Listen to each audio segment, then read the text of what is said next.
Good morning and welcome to 5 Minutes of God, where for 5 minutes I get to share God with you and all of his simple truths for humanity without religious bias, ethnic bias, political bias, gender bias, or bias as it relates to our different nationalities.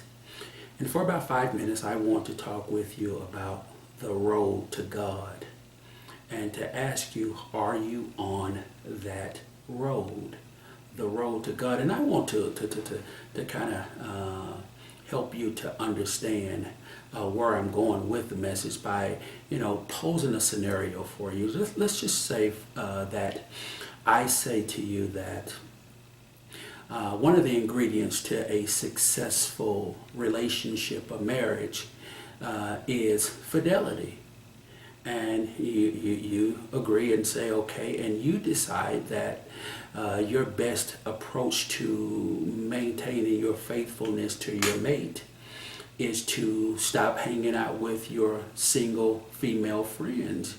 You decide that the best approach to meeting or arriving at your destination is to all of a sudden begin giving men the evil, I'm married, leave me alone look. And let's say that you are successful in remaining spiritually, emotionally, and physically faithful to your mate.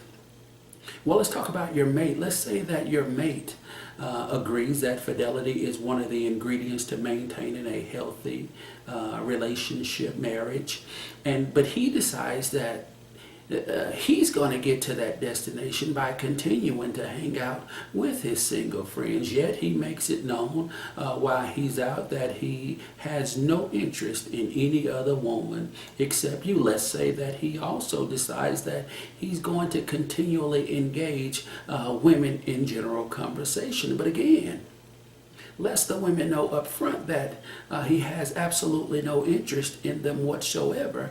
And let's say that he remains faithful spiritually, emotionally, and physically faithful to you. Now I ask the question, who took the right road? Which one of the mates took the right road? Let's just say hypothetically that God says to us that two of the ingredients to arriving at him and receiving his favor and being allowed to permanently reside in heaven are the characteristics of love and mercy. Let's say that we agree that those are characteristics that God would require of us. And one of the persons, let's just say that this person identifies as a Christian, and the way that he goes about giving himself for the benefit of others, which is the definition of love, is by feeding the hungry and clothing the naked. Let's say that he decides that he's going to embody the characteristic of mercy by, being merciful. Let's just say hypothetically there's a young man that has broken into his home. And instead of punishing the young man, he decides that he's going to talk to the man. This is how he shows his mercy. He's going to mentor the young man, and he's going to work at getting the young man back on track. Let's say that there's another person that self-identifies as a Muslim, and his method of giving himself for the benefit of others is volunteering at a nursing home.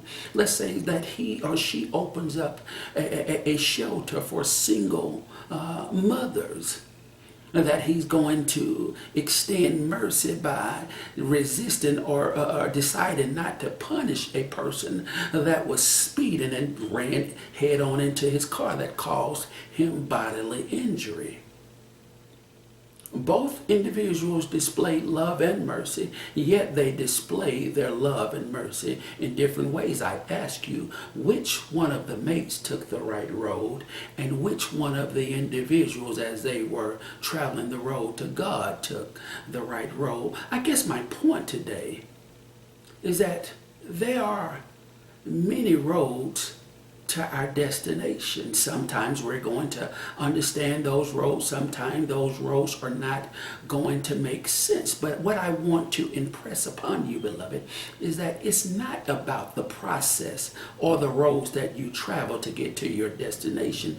It's just about arriving at your destination without sacrificing your God-like selves. So again, let me say before I get out of here today, beloved, that there are many ways to God, and there are many roads to God. But however, I want you to understand that the street names of all those roads are love. That's one of the streets that you've got to travel on. There's a street called mercy. There's a street called compassion. There's a street called honesty. There's a street called patience. There's a street called fairness. There's a street called forgiveness, peace. There's a street called selflessness. There's a street called dependability. There's a street called humility. There's a street called tolerance. And unless you are traveling on those roads, then I don't care what you call yourself. I don't care how you move about. These are required roads to get to God. So, beloved, I say to you today in closing, that make sure that you're traveling these roads. Make sure that however you're getting to your destination, that the destination is the goal.